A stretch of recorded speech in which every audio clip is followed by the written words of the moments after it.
Yes, our question number 3 is 5.2 exercise का question number 3 आपका क्या कह रहा है आपसे?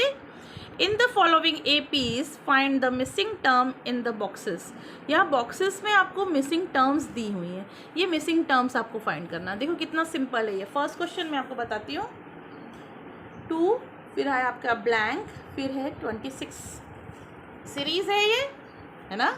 यहाँ पर ये आपकी फर्स्ट टर्म है A1, ये है A2 और ये है A3। यानी आपको A1 दे दी है 2 और A3 दे दी है 26। आपको यहाँ पर पहले तो D फाइंड करना है। जब आप D फाइंड कर लोगे तो आप ऑटोमेटिक इस 2 में उस D को ऐड कर दोगे तो आपको सेकंड टर्म मिल जाएगी। हमको मालूम है फर्स्ट टर्म क्या होती है A, सेकंड टर्म क्या होती है A प्लस D, जैसे ही ऐड करेंगे सेकंड टर्म मिल जाएगी। और थर्ड टर्म होती है A प्लस 2D। ठीक है, यही होता है, हमें पता है। तो आपको फर्स्ट टर्म A1 यहाँ पर दे दी है 2, second term A plus D आपको यहाँ पर फाइंड करना है। जब D मिल जाएगा तभी फाइंड करोगे।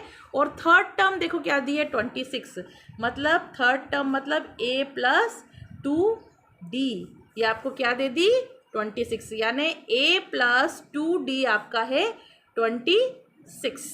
A प्लस 2D किसके बराबर है 26। थर्ड टर्म क्या है आपकी 26, दिख रही है आपको थर्ड टर्म 26, ये है आपकी A प्लस 2D 26। यहाँ पर A आपको दे दिया है उसने 2, A1 मतलब A कितना दिया है 2, तो ये जाएगा 2 plus 2D is equal to 26। ठीक, तो 2D is equal to 26 minus 2, then 2D is equal to 24, तो D is equal to 24 upon 2 which is equal to 12। जब आपके पास कॉमन डिफरेंस आ गया तो आप कोई सी भी टर्म निकाल सकते हो। आपको यहाँ पर सेकेंड टर्म फाइंड करना है A2 which is equal to A plus D। हमारे पास A भी है और अभी हमने D फाइंड कर लिया, तो अब हम सेकेंड टर्म निकाल सकते हैं। Second term is equal to A plus D which is equal to 2 plus 12 which is equal to 14। आया समझ में? कितना आसान है। आपके पास सारी टर्म्स के फार्मूले आपके A1 A2 A3 दे दी है उसने। हमने A1 यानी A2 मतलब A प्लस 2D हमें फाइंड करना है, और A प्लस 2D A3 आपको दे रखी है उसने। A प्लस 2D हमने 26 रखा, उसने वैल्यू दी हुई है, हमको दी हुई है, दिख रही है ना। और यहाँ पर A की वैल्यू हमने पुट करी तो हमें D मिल गया।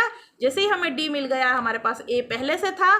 जब भी हमारे पास A और D होता है तो हम कोई सी भी टर्म AP की राइट कर सकते हैं। आर यू अंडरस्टैंड इट बेटा?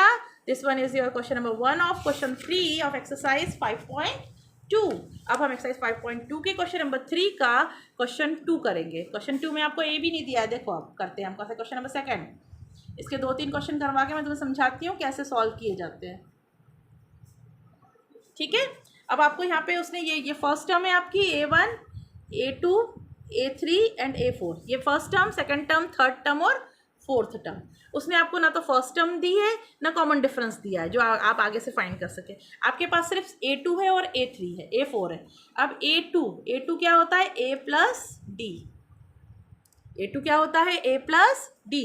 ठीक है, तो A2 उसने आपको दी है 13, तो A प्लस D आपको दे दिया उसने 13। एक इक्वेशन ये बन गई आपके पास, A plus D is equal to 13। फिर A4 दे रखा है आपको। A4 का मतलब होता है A प्लस 3D, यही होता है। इसकी वैल्यू क्या दी है उसने आपको 3, तो A प्लस 3D की वैल्यू दे दी आपको 3। This one is equal to equation 2। अब आपके पास 2 वेरिएबल है A और D, आपको 2 इक्वेशन मिल गई। आप एलिमिनेशन कर दो, आपको एक वेरिएबल मिल जाएगा और उसमें वैल्यू पुट करके दूसरा मिल जाएगा। हमें मालूम है एलिमिनेशन मेथड, हमने चैप्टर 3 में पढ़ी है। ठीक है, 2 वेरिएबल हैं, 2 इक्वेशन है। हम एक इक्वेशन में से दूसरी को सब्ट्रैक्ट कर देंगे। लिखेंगे हम सब्ट्रैक्ट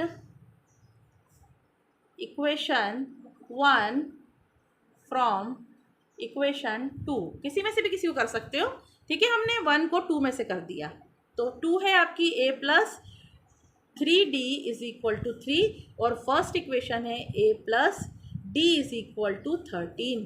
जब आप सब्ट्रैक्ट करोगे तो माइनस हो जाएंगे साइन, ये कट गया आपका। 2D में से जब D को आप सब्ट्रैक्ट 3D में से जब आप D को सब्ट्रैक्ट करोगे तो आपको यहाँ 2D मिलेगा, यहाँ भी माइनस का साइन।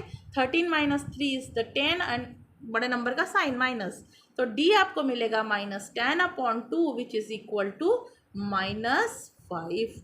अब आपको डी मिल गया। जब डी की वैल्यू आप यहाँ पर पुट करोगे तो आपको ए मिल जाएगा। Put this value of D in equation 1, क्या लिखेंगे हम?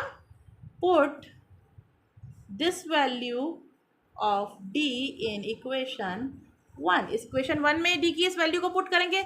इक्वेशन 1 है आपकी a plus D is equal to 13, a plus D is equal to 13।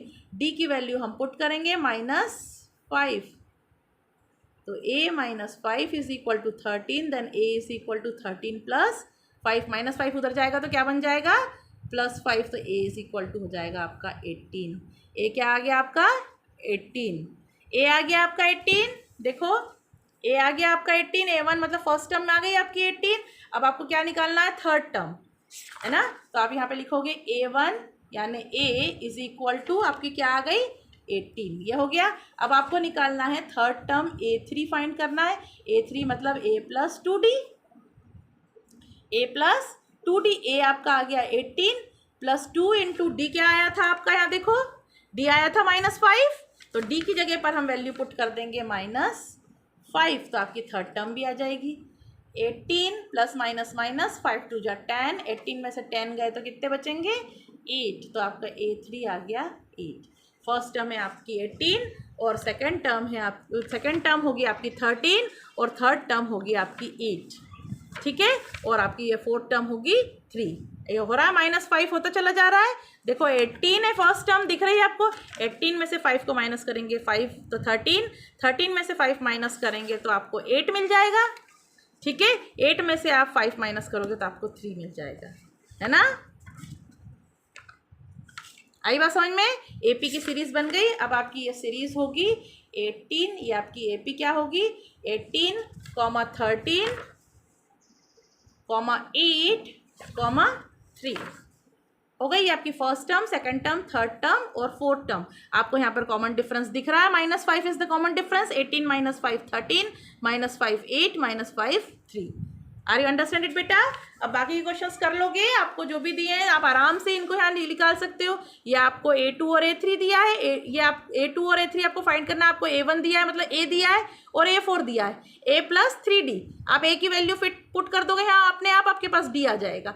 जैसे ही A और D आया आप सब कुछ फाइंड कर सकते हो। This one is your homework. ये तीनों क्वेश्चन आपके होमवर्क हैं, ठीक है। अब हम करेंगे क्वेश्चन नंबर 4। ओके बेटा, क्वेश्चन नंबर 4 है आपका which term of an AP, ये जो दी है आपको 3, 8, 13, 18 इज 78। कौन सी टर्म 78 है? मतलब आपको n फाइंड करना है। 78 आपको nth टर्म दे दी, ये वो कौन सी टर्म होगी जो 78 होगी, ठीक है। देखो हम यहाँ पे राइट कर लें। पहले हमें क्या दिया हुआ है? क्वेश्चन नंबर 4 आपको AP दे दी पहले तो उसने। AP में AP कौन सी दी है आपको? 3, 8, 13, 18, सो ऑन, है ना। आपको A पता है 3, D A2 - A1, 8 - 3 करेंगे तो हमें पता है 5 आएगा, है ना। डायरेक्ट लिख सकते हैं हम D, 5 दे रखा है हमें, 8 - 3, है ना। अब उसके बाद आपको nth टर्म आपको 78 दी है। उसने कहा है which term is 78, nth term दे दी, है ना। nth टर्म आपको 78 दे दी। अब ये कौन सी है? वो n क्या है ये फाइंड करना है। मतलब आपको फाइंड क्या करना है? n, कौन सी टर्म 78 है ना। आपको मालूम है an is equal to a plus n-1d होता है, ठीक है। an आपको दी है 78, तो आप यहाँ पर वैल्यू पुट कर दोगे 78 इज इक्वल टू a आपको दिया है 3 प्लस n तो आपको फाइंड करना है, पता ही नहीं है n-1, और d है आपका 5। वैल्यू पुट हो गई, दिख रही है सभी को, है ना। 78 है, 78, ये 3 इधर आकर हो जाएगा -3 is equal to n-1 into 5। जब हम 78 में से 3 माइनस करेंगे तो हमें मिलेगा 75 इज इक्वल टू n-1 5। ये 5 का यहाँ मल्टीप्लाई हो रहा है, इधर आकर डिवाइड होगा। 75/5 इज इक्वल टू n-1, 25 या 75, है ना। नहीं, ये 15 5 ज़ा 75, ठीक है। 5 1 ज़ा 5 और 5 5 ज़ा 25, 15 पापी 74 में, ओके। 15 5 ज़ा 75, तो आपको यहाँ पर मिल गया n-1 इज इक्वल टू 15। जब ये -1 इधर आएगा तो ये +1 बन जाएगा, तो आपको n मिल जाएगा, n इज इक्वल टू 15 + 1 16। तो कौन सी टर्म है 78? 16th टर्म इस AP की 78 होगी। हमें वो n मिल गया जो 78 है, जो वाली टर्म 78 है। कौन सी टर्म है? वो 16वीं टर्म है इस AP की जो 78 होगी, जो AP 3 से शुरू हुई है और जिसका कॉमन डिफरेंस 5 है। उस AP की 16वीं टर्म 78 होगी। आर यू अंडरस्टैंड इट बेटा? समझ में आया? Here is